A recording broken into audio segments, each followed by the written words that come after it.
Hello there, and welcome to the Thinking Fellows podcast. My name is Caleb, and today I'm joined by Doctors Scott Keith, Adam Francisco, and Dan Van Voris. Dan, how you doing? I'm doing great. It's great to be here on the Thinking Fellows. It's been a while since I've been on this show, but it's great to be back. Yeah, I think the last time you were on was in the fall, before Here We Still Stand, I want to say. I believe it was even prior to that. It was actually recorded in the old garage. That was the last time I was on the show. That's the one I remember, yeah. Yeah, I did one on apocalypticism and one on Johann Arndt. Yeah. Now, I understand I was doing another podcast at the time, 1517, and Machen. You're right. Yeah. Now, I was doing another podcast at the time, Virtue in the Wasteland, for 1517. Now, that's over, and so it's great to be hanging out with you guys. And have a headset back on. It's yeah, feel good. Absolutely. And I wanted to, so we are picking back up the History of the Reformation series that we've been doing. We took a little break about 3 weeks ago to do a Q&A, and we're back in sort of the swing of things here. But I wanted you to take a second to plug the academy you did on a very similar topic. You did a short history of the Reformation Academy. Yeah, absolutely. One of the things we do at 1517 in terms of just creating content and giving it out is we have the 1517 Academy. And the Academy has had a number of classes on philosophy and apologetics, and most recently, a class on the history of the Reformation. It's a very brief class that has a video component and a podcast component, an online quiz, and it was a lot of fun to do. It's a 4-week course, and it just kind of introduces you to the big picture, sort of what was happening before the Reformation. What were some of the big themes across Europe during the Reformation? And we introduce it as kind of, a crash course. Someone who wants to maybe brush up, or someone who maybe didn't get that class in college that might want to learn a little bit about it. Yeah, and I'll have it linked up in the show notes as usual with the resources. I highly suggest going in and doing that, because even if you don't, say, finish the course in a day or something like that, or a couple days, you have been doing occasionally some live Q&A with that course. That's part of the academy. Is from time to time we have classes that are called synchronous, classes that take place at the same time. You like that word, Adam? That it's the same time it takes place with the instructor online and the person taking it at home. And so there's an opportunity for some interaction between the professor. I did it for a while. Our next class with Chad Bird will also have an element of that, and you can look forward to that. Check out 1517 Academy, and I think Adam and I are now sweating, wondering if for the next classes of ours, if we're going to have to do synchronous classes. Was this part of the deal? We said synchronous classes, not syncretist classes. Want to be careful. It's we'll talk. It's an element of maybe some Q&A at why do you think they call it synchronous as opposed to just live? Live at the same time. I don't know. I started using the word and it just made sense. Yeah. It just synchronous and asynchronous, and so education. Yeah. I mean, this is just speculating. This is getting off whatever our episode topic is going to be. But the live seems to be for like Facebook, Instagram live things. So when you're talking about instruction, that's social maybe media, you want to Adam. separate yourself a little bit. Facebook, that's social media. Also means you're not doing it at the same time. Okay. What you're doing is you're doing it. It's not necessarily I'm at the computer the same time you are, but say in the same 4-week span, we'll be interacting around the same time, not always necessarily face to face. But it's not just something you take and it's out in the in the ether. And then so we are Thinking Fellows is part of the 1517 podcast network, and we are in fact launching a new show that you're doing coming very soon, and that I am excited to say that I am 100% confident that after this, by the time between recording this episode and it going out, that the trailer will be available for people. Fantastic. It'll be May 1st, 2019. It's called the Christian History Almanac, and it's a 1517's first 7-day-a-week podcast. It's 5 minutes. It's sort of this day in church history. So if you like church history, I give you 2 or 3 stories, what happened, and then we end with a reading. And that reading could be some gospel poetry, or if it's someone's birthday on that date, and there's a reading like Gregory of Nazianzus, I know is May the 9th. We do a reading from him. And so it's kind of like a 5-minute, it's got some music in the background. It's produced by Christopher Gillespie of Banned Books podcast.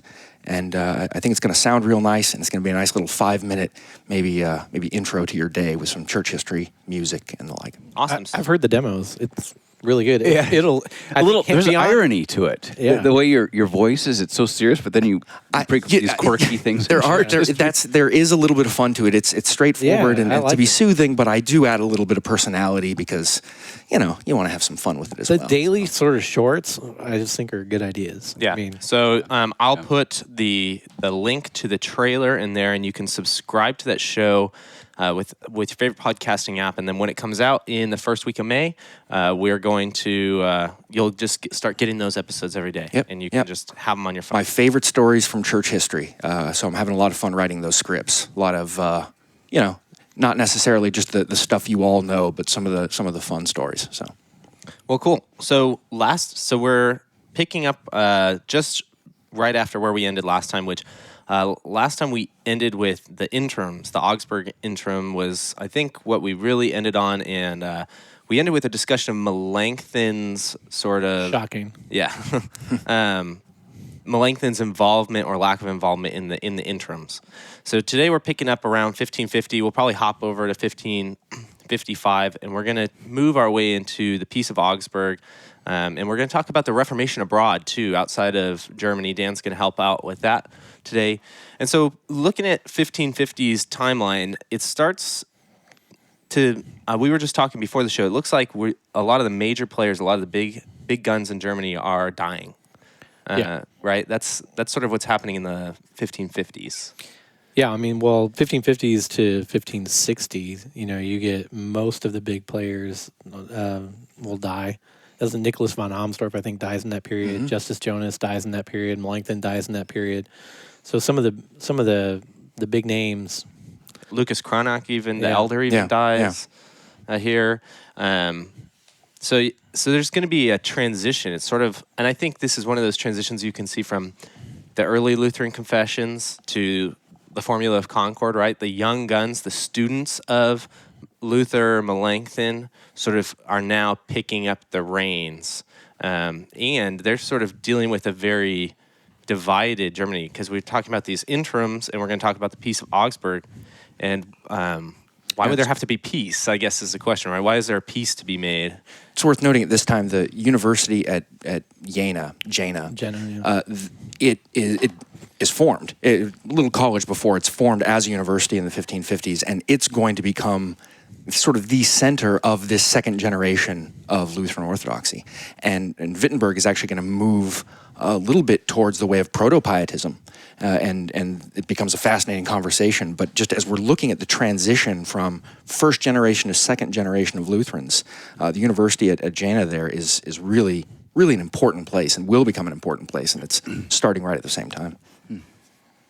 So what important events between the Augsburg interim and the Peace of Augsburg do we have to deal with, or what is the Peace of Augsburg and why are we going to lead up to it? That's my big question for the first half of this episode is, what is the Peace of Augsburg? Well, I'll let Dan answer that, but I will have because he wasn't here for the last recording, the listeners remember the last episode that we did in this series where we discussed the interims, and we discussed that the reason that the interims were needed was because they were dealing with a lot of things, but we spoke specifically theologically dealing with what do we do now in this in-between period, right? The time after the Smalcald War, and I think probably in most people's mind, before the end of the Council of Trent, when some of these ideas would be decided, right? So you're in this in-between time.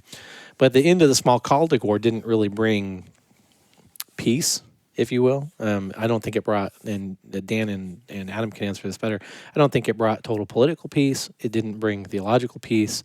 And so you have the documents, landing on the second one, really they're theologically dealing with what do we tell the churches to do here in the meantime. And the Peace of Augsburg, so there's still a solution that's needed. These are the interims are not solutions. Mm-hmm. They are practices for the in-between time.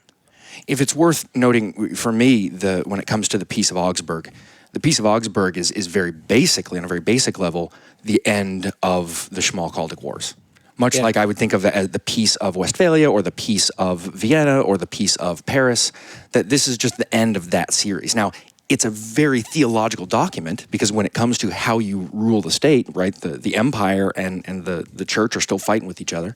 And so it's a theological document, and it's going to lay things out, not only theologically, but how to maybe live, right, who's in charge of where. But it is at its most basic a real peace, a stop killing each other, we're not at war, the Smalcald War is over. So in just a basic sense, you can think of it like any other treaty, it just happens to be really theological. And the end goal is very similar to what the interims were, right? It's to sort of settle who can worship under what confession and where. Well, yeah, but the interims didn't really deal with that. They acknowledged we have a problem here that we don't really know how to practice church. And so how do we do that in this in-between time when we've kicked out some of the Lutheran pastors, some of them have stayed, and now we're telling them that they're back to the ways of Rome, and they're I think really with the interims, and I said this last episode, what they didn't really count on was the people. And they kind of thought that they could control the pastors in the universities, which they probably could by exiling and killing pastors and whatnot. But they didn't really count on the people objecting as much as the people objected to the changing in their now, 30-year practice by that point, or close to 30-year practice by that point. And so it had to do with that. How much can we compromise on both sides, right? How much can we compromise while still feeling theologically and in theological practice, while still feeling like we can hold up our heads up high? The Peace of Augsburg, it's not a good solution, though, Dan, is it? I mean, what is the solution? Well, it doesn't seem like a good solution to me. In its very basic sense, it says you can believe whatever your prince believes. Yeah. So long as what your prince believes is either Catholicism or Lutheranism.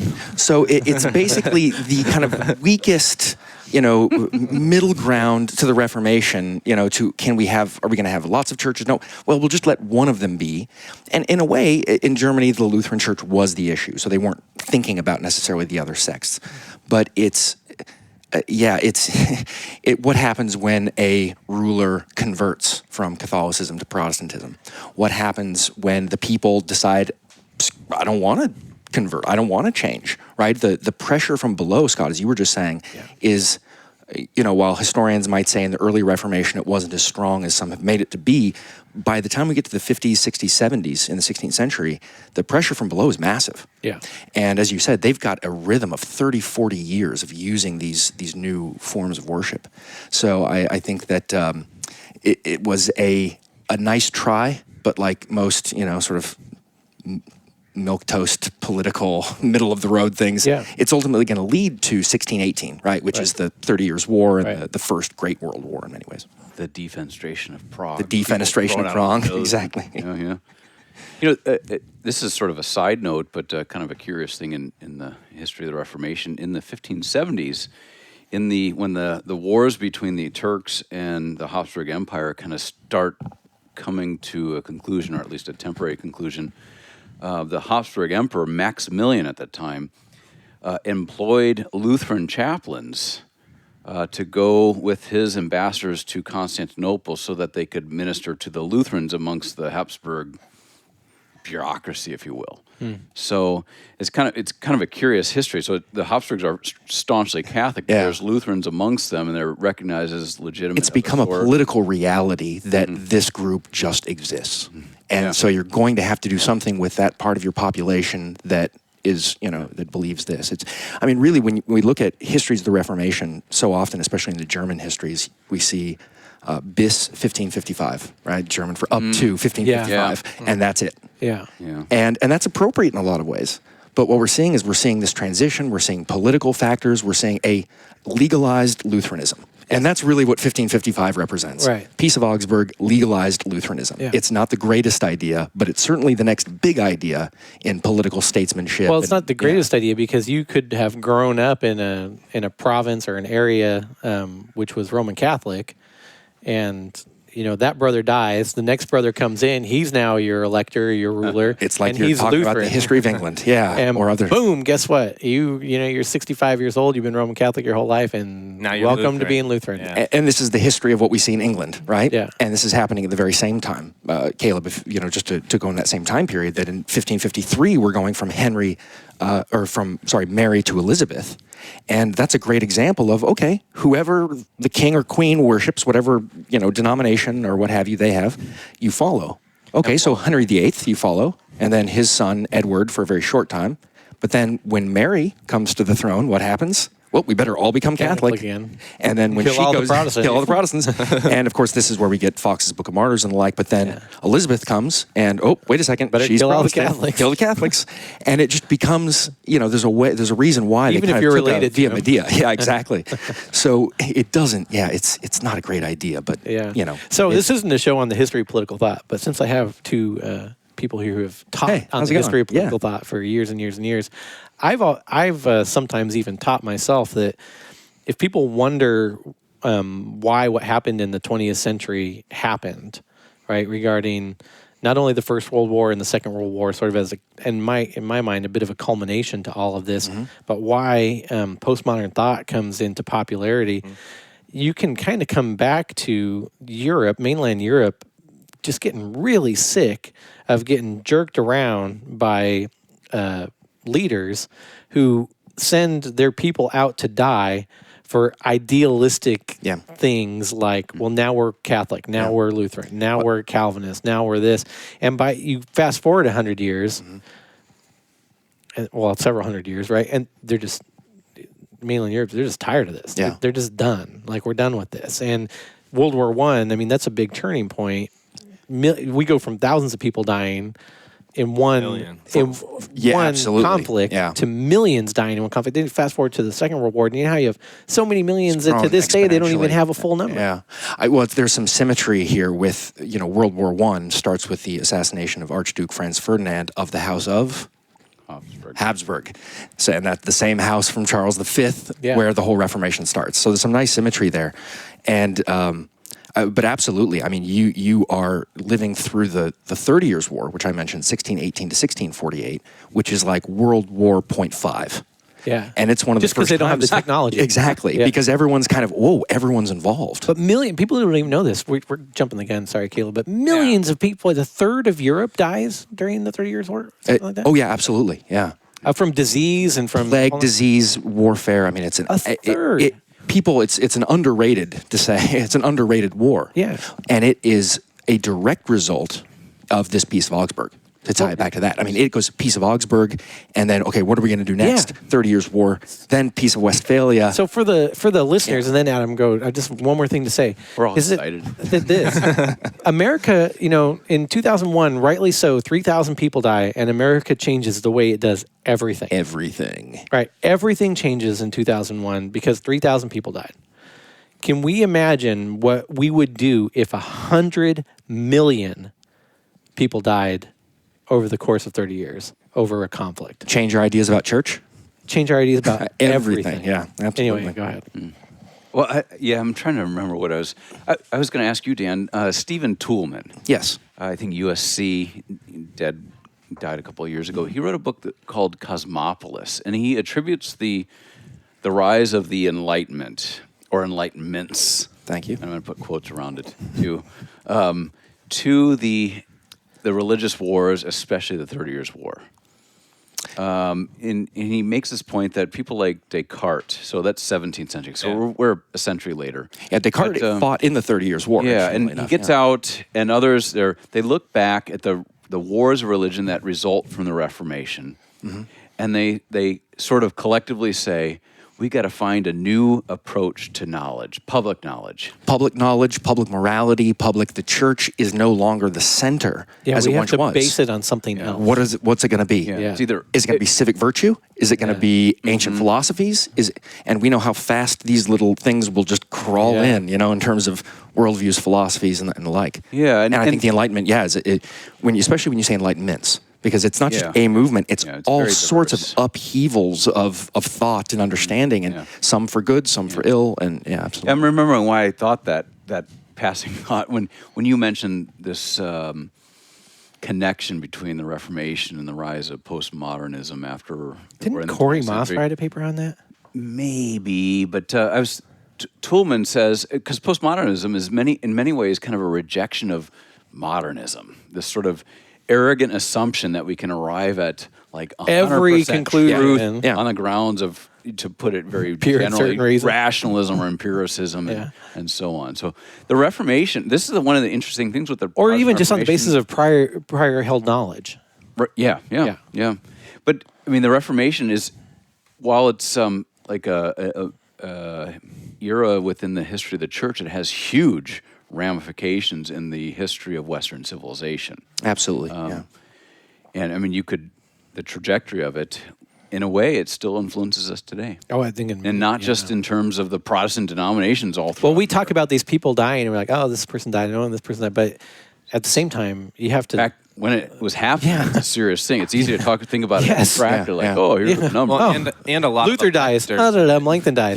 dying. But, and not to just highlight the 1517 Academy again, but that's we've gotten some response that my class, taken as a historian and doing it, is looking at very much these things. You know, the theological stuff, we can get into that deep in a podcast, right, and dig into the confessions of faith and who's believing what. What I'm doing is looking at the Reformation from a very historical perspective, saying you can't get from the Middle Ages to the modern ages without going through this thing. Yeah. And so it's an approach that says, oh, by the way, it's intensely theological, and that's important. Yeah. But at the same time, as something that is intensely theological should, it's going to affect everything else. It's rather short time period too. Yeah. And so it's kind of I'm not saying it's always overlooked, but it'd be somewhat easy to overlook in a sense. Oftentimes eclipsed by the Renaissance. Right. Just because, in terms of activity, you're talking 70 years, 60 years. I mean, I often will talk about the Reformation century and just say 1517 Okay. to 1618, basically that's when good. the war starts, Yeah. Luther to, 30 yeah, years so war. 100 years. And in that, you've got a French War of Religion, French Wars of Religion. You've got some interesting things happen, but nothing on the scale of This, yeah. what's happening later or a that's Black amazing. Death in the Middle Ages. It's, relatively quiet Amazing period. time in history. Yeah. And people have written about why this time in history, why did everything change, right?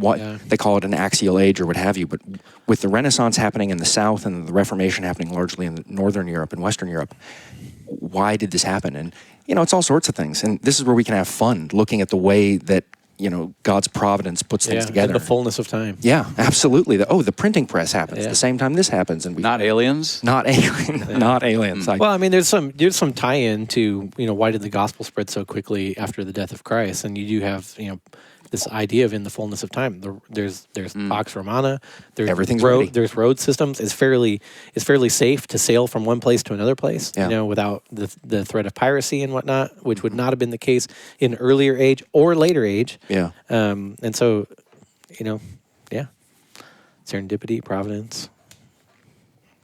So, And Dan, not aliens. you brought up a quick stuff about England, but there's actually just a lot happening here. You have various rulers. You have Calvinism comes to Scotland. Yeah. You have.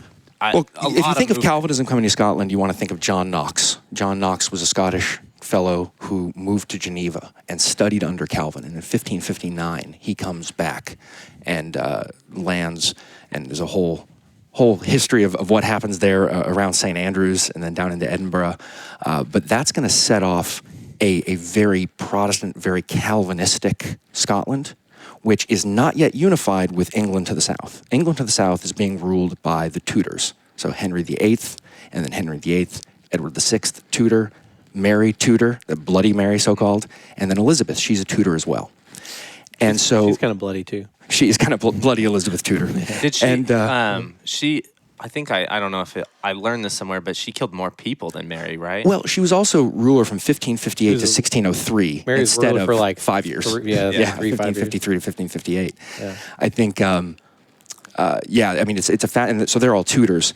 Now, what will end up happening is after Elizabeth, King James will come to the throne. King James is a Stuart. He's from Scotland. Wow. He's been sort of reared in this kind of world that John Knox affected, and he's going to become the king of England and Scotland, and he's going to take on the name King James I, or King James VI, if you're in Scotland. He's the guy that we have the King James Bible is named after him. And this really just shows you, one, all the stuff that's happening in England, but two, how much of it's happening from kind of political decrees and just how important that kind of hierarchy still was in the English church. I'm sorry, I just said a lot of things about the English Reformation. We could make it even yeah. more global, and this is when with the exception of the Roanoke colony, which fails, Jamestown. I think that's harsh. Plymouth, I mean, it fails, but they had a couple well, of years. they just disappear. Yeah, They all died.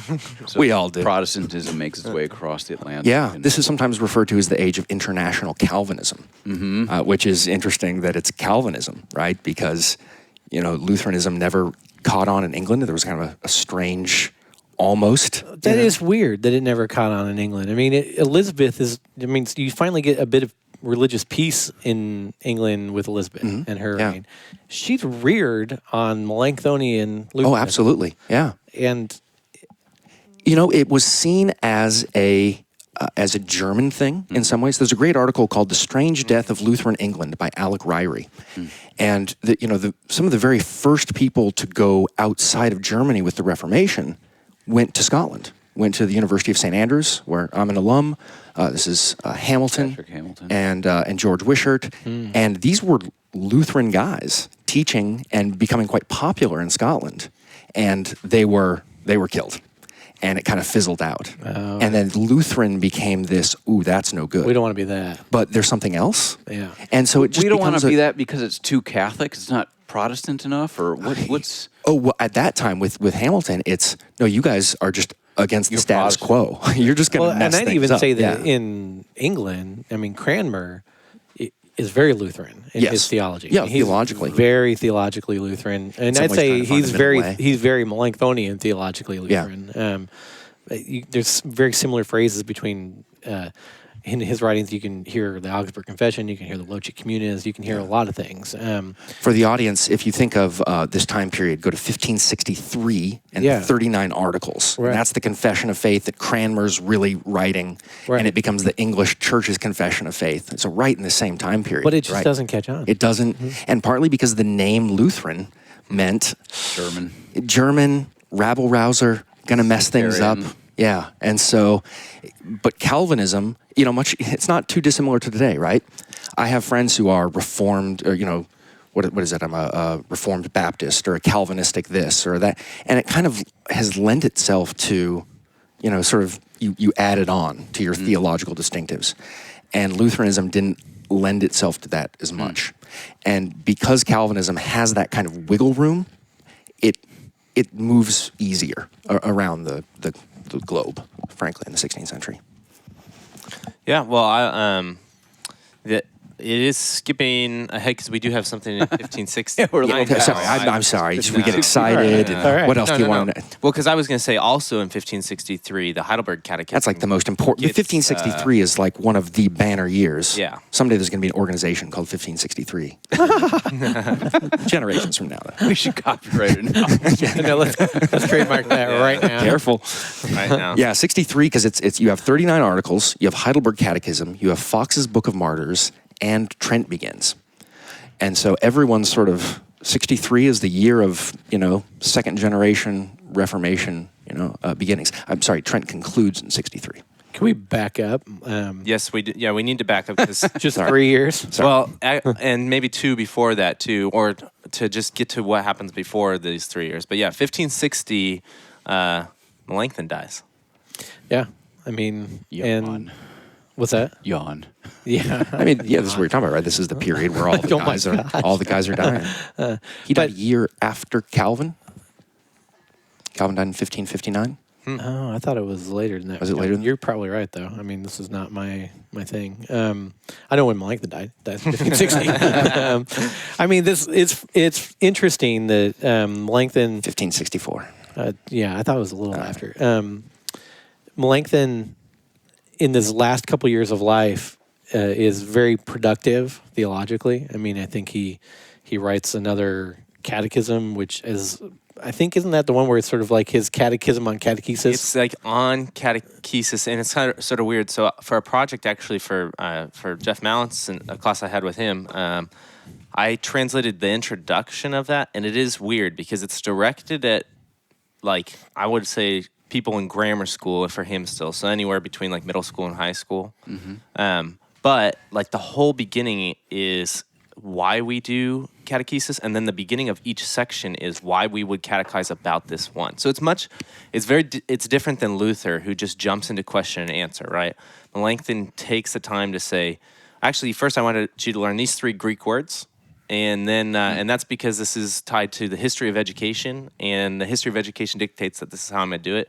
And then you get into a very similar order to Luther. You start with the 10 Commandments, and right before, why would we even learn the 10 Commandments? And here's the history of education and the 10 Commandments again. Well, you see him doing, and this is, I wrote on this a while ago, just in a blog though, but you see him doing grammar, rhetoric, and dialectic. Yes. Point by point in this catalog. It's like, there's a reason he's called the teacher of Germany, the preceptor of Germany. He knows educational theory, and I mean he's a master at that. He's going to teach you the words, what the words mean. He's going to teach you how to use the words, and then he's going to teach you how to argue the words, and then you go. And so that's kind of interesting that he does that. And then the last edition of the Loci is a year later in 1559. It's not a major change. It's pretty much a continuation of the changes that began way back in 1543. It is the edition, though, that for English readers, it is one of the editions that you can buy in English. And so I think that's interesting. You can get the very first one, 1521. You can get the very last one, 1559. So that's kind of interesting. If you want to know Melanchthon's thought at the beginning of his career, Melanchthon's thought at the end of his career, you can get those 2 transitions. And he dies having spent, and we've said this several times on this show, having spent the most of the latter half of his life fighting other Lutherans with wars of words, as we've said before. Luther accused he and Agricola of having a war of words in the late 1520s, and this really never ends for Melanchthon after that. From that point on, especially after the death of Luther. Ramps up after Luther. Ramps up with the Gnesios, with the authentic Lutherans, and he dies, with his son-in-law by his side, who's a physician. And I've said it before on the show, begging for God to deliver him from the ragings of the theologians, which I relate to a little bit. It was pre-Twitter. Yeah. So pre-Twitter, which has really only gotten worse with Twitter. Yeah, exactly. So it's an interesting thing. His students are primarily the ones that'll and it's funny, within the LCMS sort of view of history, we often call the people who write the Formula of Concord Luther students. But the reality is that the people who write the Formula of Concord are, on the whole, Melanchthon students. And so it's Melanchthon's students who, not all of them completely agree with him on every point. You see that in the formula, but they are his students that write the formula. I think in a chapter you and I wrote that'll come out in a book this fall, right? It's this August. Yeah, you see some of that explanation of why the attacks on Melanchthon ramp up, because during their friendship, a lot of their friendship was built upon defending each other from various people. They have sort of this this thing that you might call a classically good friendship, that even though they disagree, they don't get on Twitter and say, Dan's a jerk. They do disagree, but they don't do that publicly, even when asked. Even when asked. Now, like we said, I think his last episode of the episode before, Melanchthon unfortunately does a little bit of that at Luther's funeral. Yeah, which is, in my opinion, a lapse in character. But other than that, it's difficult to find a letter where Luther criticizes Melanchthon to somebody other than Melanchthon. Like he'll write a letter to Melanchthon criticizing him. There's a way in which the history, sort of after the death of Melanchthon, the history of the development of Lutheran identity up through 1580, is a question of what do we do with Luther and what do we do with Melanchthon? Yeah. And these two men who were together, irenic, and they could figure out how to argue back and forth. The juniors just couldn't get along with each other in some ways. And so we see some of these tensions that were held, sometimes, not well in the first generation, that the second generation kind of loses. Yeah. And so Luther's, sort of famous analogy of the drunk falling over on either side of the horse. Yep. We tend to see it back and forth, but it was the personality of Luther and Melanchthon together that could really kind of hold that stuff together. Bob Kolb does a great job with that. Yeah, Bob Kolb is the king of everything last half of the 16th century who were Lutherans. Yeah. Mm-hmm. Well, that's cool. And then since we talked about Melanchthon's catechism, and we did talk about that it's substantial that the Heidelberg Catechism comes up, I just wanted to take a second to compare it a little bit to Luther's Small Catechism in order and style, because it does vary quite a bit. It's immediately question and answer, so you can already see that it's got a very similar purpose, right? Where it's short like Luther's Small Catechism. And you're comparing it to the Heidelberg Catechism. Yes. Ursinus's Heidelberg Catechism, 1563. Okay. Yeah. Whereas I think stylistically and the purpose of it, they're similar. I mean, but the ordering is different. The beginning of the Heidelberg Catechism has you reflect on you as a sinner. I think it's labeled misery, and it has you say the law that's the first answer in there. How do I know that I'm a sinner? How do I know that I'm miserable? The law of God tells me. Yeah. Whereas Luther's brings you to there, but through the 10 Commandments, right? And so then there's a lot more question and answer about that. And then it moves into this section on how was I delivered? And you get the Father, the Son, the Holy Spirit, and the work of all three persons in salvation, baptism and the supper, which are going to differ from Luther's sections on baptism and the supper, as we've already talked about on various episodes. And then what I think is interesting is the last part of the Heidelberg Catechism is the 10 Commandments. Completely, that's the part that's completely reversed from the way the Lutherans do it. And it's under the section called gratitude or thanksgiving to God. And the 10 Commandments are seen not as that law that kills you, but that thanksgiving, the response to God, which is a different setup from the way... I just think you see the law in the gospel here, but you see a significantly different setup. Well, the way it's set up is sort of the, to use one of more modern Calvinistic way of talking it, the guilt, grace, gratitude. Mm-hmm. That's how the Heidelberg Catechism is set up. And so when you take those very basic parts of any catechism, in this case, the 10 Commandments of the Lord's Prayer, it's going to be for them under the gratitude, all right? It's the emphasis on the third use or what have you. So I think that's why we find it there. It's just a different working out of a catechism that you're right, shows us, hey, a real theological distinctive if we look carefully. Like I said, we say law, gospel, and oftentimes in those communities today, you'll hear guilt, grace, gratitude. Yes. And that's the way, and when you hear that, just think, you can think, if depending how you're feeling that day, you can think, law, gospel, law, or law, gospel, third use. Like how much trouble do you want to get into? I mean, classically, Lutheranism's been described as a law, gospel theology, right? Yeah. Law, gospel, stop theology. And Dan's right. To put it in modern terms, guilt, grace, gratitude is a good way of describing the way a Calvinist view or approach to theology. Now, there becomes a problem within Lutheranism when you adopt some of those categories and you start saying, well, our theology is law, gospel, law, which is it's not historically been seen that way or described that way. And it is why some of this is coming up again now with some controversy, because we have a history of trying to do that and then fighting against it and then settling it back on law, gospel. And so we're coming back around again. I cringe a little bit when you say we share law, gospel theology with the Calvinists. Well, I'm trying to be friendly. We start in the like same order. Mike Horton and I want to be friendly too, but I want to acknowledge that as Luther approaches the Decalogue in the Small Catechism, it's the only time that I'm familiar with in Christian history when the Decalogue is taught with a positive spin on it. In other words, you see more than threats in the way Luther. You do see threats, but you see more than threats in the way Luther explains the various commandments.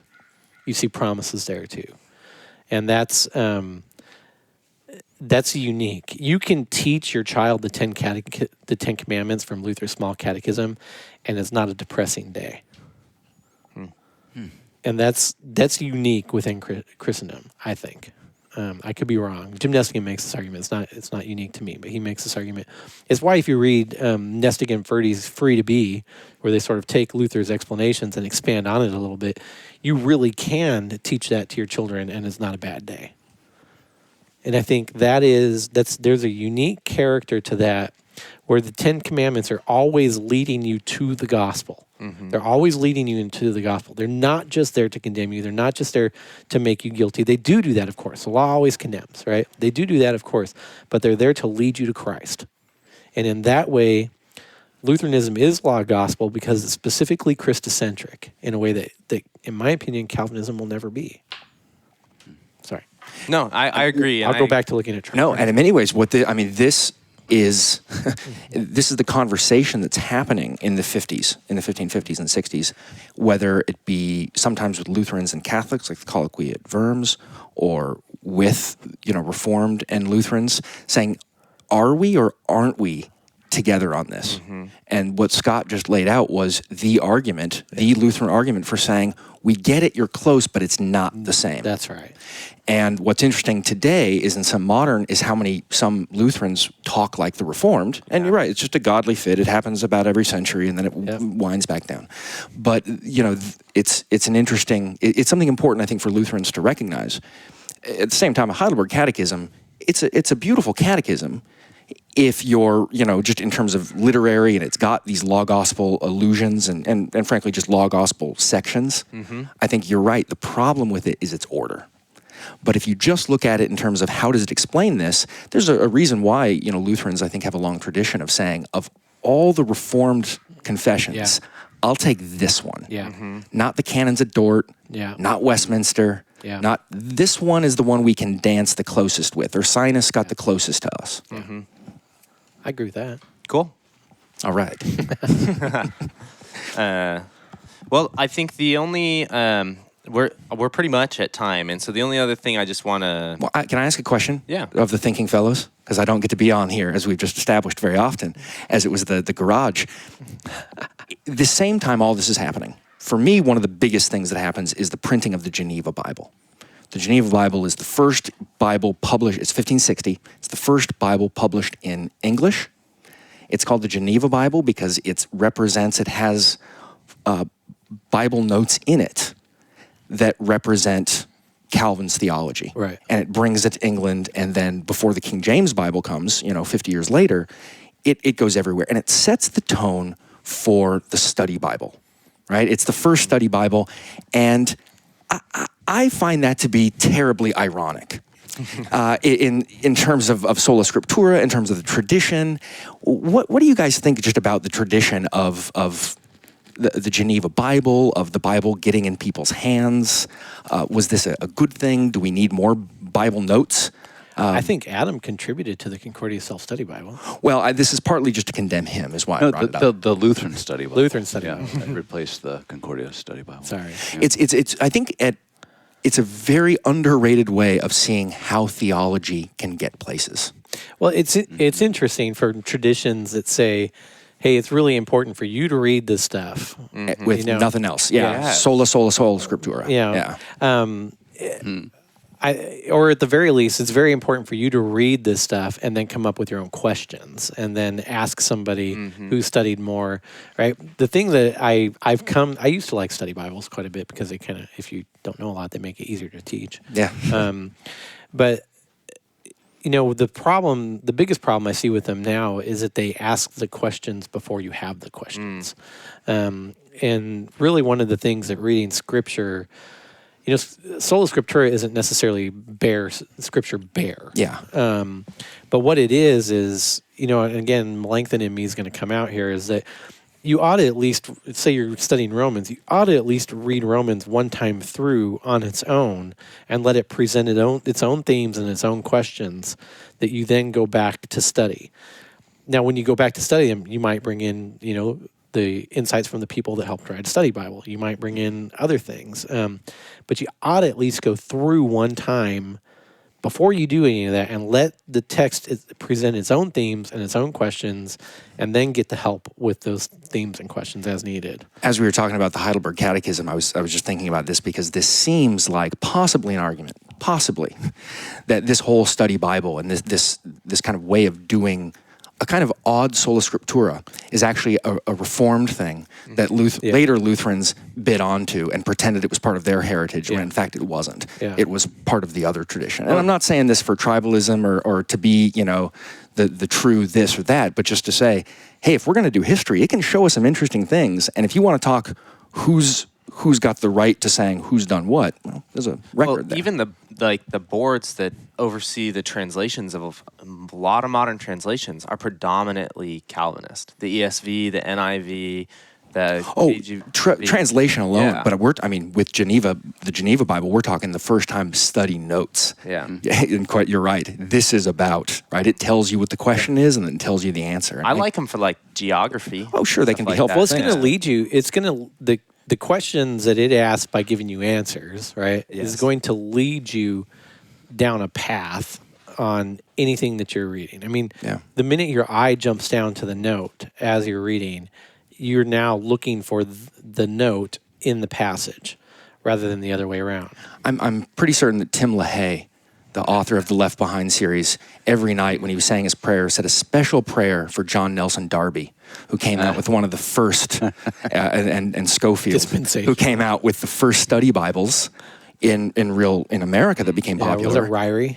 Ryrie was part of this. Ryrie, Schofield, and Darby, and these were the dispensationalists. And why did that become the theology in America in the 20th century? Study Bibles. So that's what there's my warning as a historian. Well, Be careful it's your how my study grandma Bibles. got to be. I don't even think she knew she was a dispensationalist, but it's how she got to be a dispensationalist. Yeah, because the study notes lead you right in that watching direction. TBN with her, I think probably Ryrie or something, study Bible in her lap, so learning dispensationalism as the core to all theology, not Christ. It's exciting stuff. Yeah. It's just, It's just not the gospel. Yeah.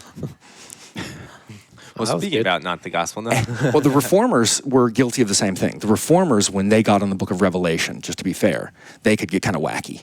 And it was the one place Well, they did think where Luther did think it was ending in his lifetime. Well, everyone thinks that, but I mean, in terms of the where we tend to go weird, we tend to go weird in the same places, and that's the Book of Revelation. Whether it's TBN today or even some of the Lutheran guys, they in the second generation too. Once the older guys died off and they could write what they really wanted to, then it started getting into some pretty wacky stuff. Interesting. That's funny. We should do a show with Dan. We've done it on eschatology with you, haven't we? We should do it again. You did, yeah. You were on it. I love eschatology. It's like the true crime genre of theology. Like everyone's a little bit embarrassed that they like it, but if you're into it, you're just really into it. And, it's fine. It's not the most respected, but... Well, cool. Well, so next episode, we're going to pick up basically with this second generation of reformers. We have Jacob Andre, Martin Chemnitz are going to be popping up, and we're going to start seeing significant publications from them and their effort towards Formula of Concord and uniting their attempt to unite Lutheranism, really. So, and that's gonna be next episode. So, thank you for listening to this episode. If you enjoyed the show, please go subscribe on your favorite podcasting app. Give us a review on iTunes, even if you listen somewhere else. It really does help search results and things like that. And do remember, we did have some stuff that we plugged at the beginning of the show. Go subscribe to that new show, Christian History Almanac, and do sign up for Academy lectures. You don't have to take every course, but you should get every course into your inbox so you can see them when they come up. All right, we'll catch you next time.